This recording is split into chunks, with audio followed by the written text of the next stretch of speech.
Hey everybody, Dan Holston here, helping your business take flight, and our topic of conversation today is authenticity.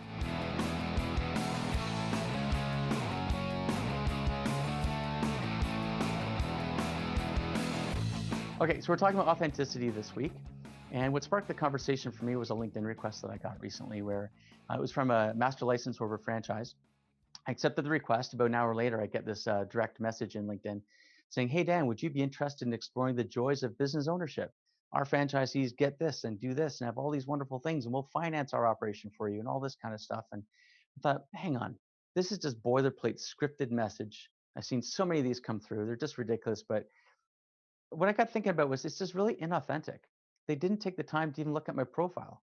If they had, they would have realized I've been in business a long time, you know, and they wouldn't have approached me the way that they did. But they just, they're doing the shotgun approach, hit as many people as possible. Hopefully, some people raise their hand. It's a numbers game. But what they're forgetting about is it's an inverse numbers game.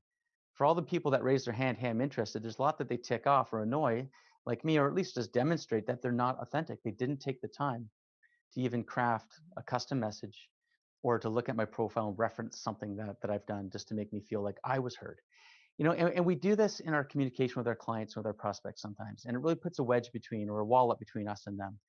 What we need to remember is whatever we're communicating, if we're looking to sell, and we're all looking to sell and grow our businesses, but we do that through service, right? It's not about talking about ourselves. It's about talking about our client, helping them understand that we do understand their problem. We have a solution. We can help, but it's through asking great questions, making people feel heard and seen and understood, right? And it's about giving first. So if they had, that message I got was something like, "Hey Dan, would you have a few minutes? There's something that I might have a value for you if you're interested in starting a new business."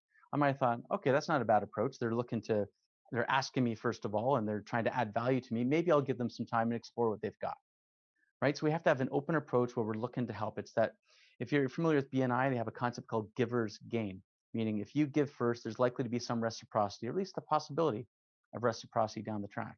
And I think that's a really authentic way of being. So what I encourage you to do this week is have a look at your communication with your clients and prospects, your website, your emails, the way you answer the phone, the way you network with people, your processes. Are they designed to have the other person feel seen and heard, respected? Or are they about aggrandizing you, making you look good, and just sort of pushing at people? So I think we all have room to improve in this area. If you can find one area this week to just make a little adjustment to make your communication a little more client and prospect centric, I think that's going to be a real value add for you. So I hope you have a fantastic week. I hope this has been a helpful tip. And if you ever want to have a chat, just hit me up. I'm always available to have a conversation, help out where I can. Have yourself a fantastic week, and we'll catch you next time.